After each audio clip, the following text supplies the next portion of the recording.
Hello नमस्कार दोस्तों, मैं राजेंद्र पांडे वापस आ चुका हूँ आप सभी के बीच में एक नई कहानी के साथ, जहाँ पे आपको बताया जाएगा कि हर एक समय में कभी ना कभी हमें कोई ना कोई इंसान को माफ़ जरूर कर देना चाहिए।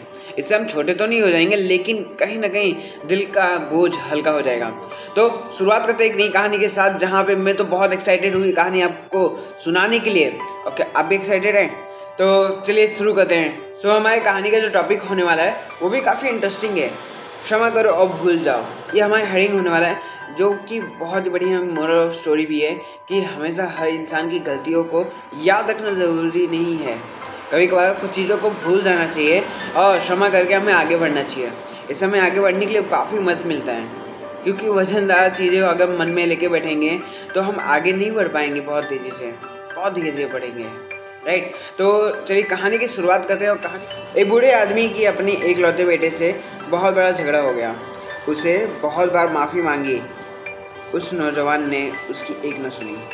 पिता ने हार नहीं मानी, क्योंकि वो अपने बेटे से बेहद प्यार करते थे, मगर बेटे ने उन्हें माफ़ नहीं किया, क्योंकि वो अपने घमंड में चूर था। सालों गुजर गए और जब वह बूढ़ा आदमी अपने मौत के नज़दीक था, उसने अपने बेटे से रिश्ते बनाने की एक आखिरी कोशिश की, मगर बेटा नहीं माना और बूढ़ा आदमी अपने दिल में अपार दर्द लिए स्वर्ग सिधार गया। इस दौरान बेटे का भी एक बेटा हो गया था, जो अब एक नवयुवक बन चुका था। उसने अपने बेटे को कभी अपने पिता के बारे में नहीं बताया था।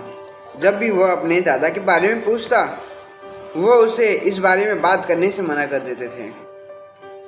एक दिन उन दोनों में भी बहुत बहस हो जाती है और उसका बेटा भी घर छोड़कर चला जाता है, जैसे कई साल पहले वो चला गया था। वो बहुत दुखी हो जाता है और इस बार उसमें कोई घमंड नहीं था, मगर वो खुद को बहुत अकेला महसूस करता था।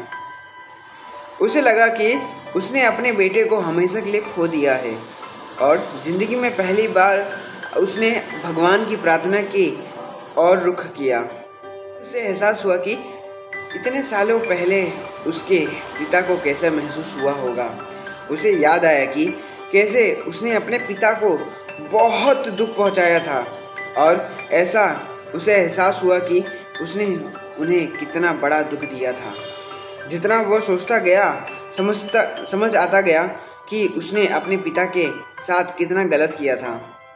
उस आदमी के साथ जिसने उसे सारी ज़िंदगी बहुत कुछ दिया, बहुत सुख दी, कंफर्टेबल लाइफ दी, एक पढ़ाया लिखा है और इस लायक बनाया कि वो एक अच्छी कंपनी में काम कर सके। इस दुखद ख्याल के साथ वह सोफे पर ही सो गया।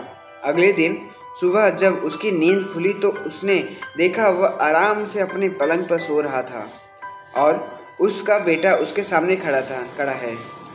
उसे अपनी आंखों पर विश्वास नहीं हो रहा था। बाप बेटे दोनों गले लगकर बहुत रोए। एक दूसरे से अनेक माफ़िया मांगने के बाद बेटे ने कहा कि अभी तक वो अपने पिता से बहुत नफरत करता था, मगर रात को उसे एक अजीब सपना आया जो उसके दिल को छू गया। उसने सपने में देखा कि एक बूढ़ा आदमी उसे गले लगा रहा है, और जब उसे उस आदमी को गले लगाया तो उसकी सारी नफरत प्यार में बदल गई। उस बूढ़े आदमी ने तब उसे सलाह दी कि वो क्षमा करे और भूल जाए। उसने बताया कि जैसे ही वह सुबह उठा, वह दौड़ता हुआ अपने पिता के घर आ गया।